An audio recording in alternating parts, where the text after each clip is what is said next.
Now, let me tell you how I want you to think about these people in your life. I want to give you a name for them. They're called baiters. Baiter, B-A-I-T-E-R, baiter. B stands for backstabber. A stands for abuser. I stands for imposter. T stands for taker. E stands for exploiter. And R stands for reckless. Baiter. That's a new word. That's a new term I want you to put in your vocabulary because I want you to find the baiters in your life. And let me tell you how I came up with this. The goal in psychology is to differentiate one pathology from another. So we want to differentiate depression from anxiety. We want to differentiate an antisocial personality from a borderline personality. We want to differentiate those. You know why? Because insurance companies require us to differentiate them, so we have a code we can write down so we can bill. Because you've got to write down a code and then you send it in and they pay you money for that. So we got to put people in pigeonholes. But the truth is, those are false boundary lines. People don't fit in nice little holes where you can differentiate one from the other. So what I wanted to do is I started out by saying, okay, let me go back through my life and look at the people that have victimized me along the way. Let me look at the people that have cheated, lied, stolen, sabotaged, gossip, in some way acted to my detriment. And let me see if they have common traits and elements. I'm not going to try to differentiate and put them in pigeonholes. What do they all have in common, if anything? I have to say, I was a little surprised at how much they had in common. First off, there were more than I realized. I confined this just to my adult life. I didn't go back to childhood because, you have a lot of childhood tiffs and stuff. And maybe some people have me on their baiter list. I don't know, but I made a list of baiters. And I was surprised how many had been in my life, in my profession, how many had been in my personal life, how many were in my family. But I wrote them down, and then I started saying, okay, what was the characteristic that defined this person? Now this person, now this person. And then I started crossing out those that were specific to that person and kept only those things that cut across all of them. Boy, was there a list, and it's what made up baiters. They were all backstabbers. None of them had the guts, the courage, the spine to come at you head on. They were all backstabbers. They would sneak around and come at you when you weren't looking. And all of them were abusers. You give them an inch, they would take a mile. You trust them a little bit, they would exploit that.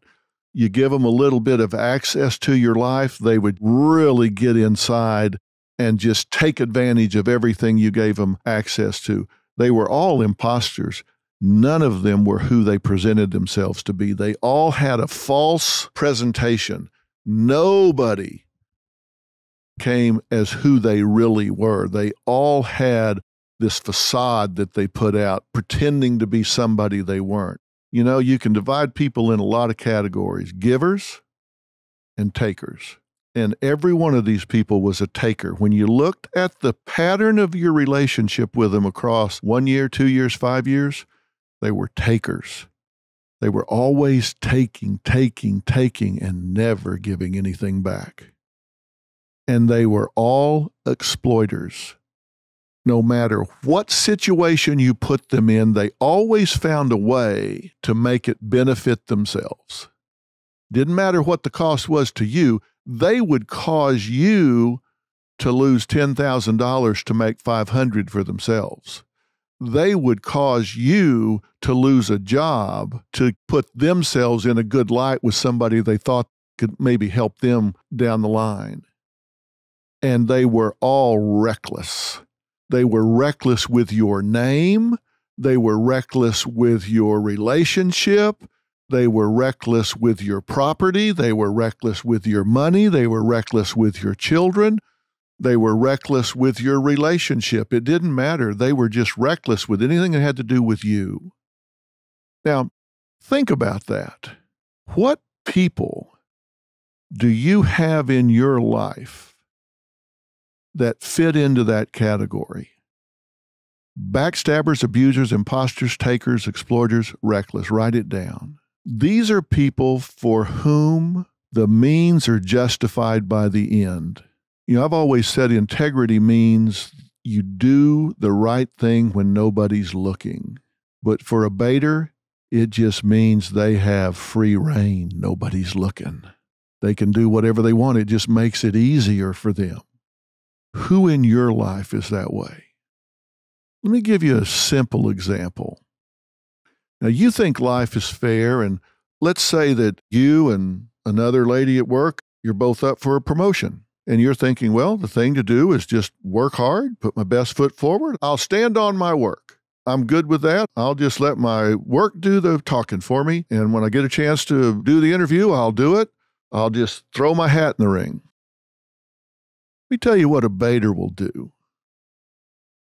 A baiter will find out where the boss goes to church.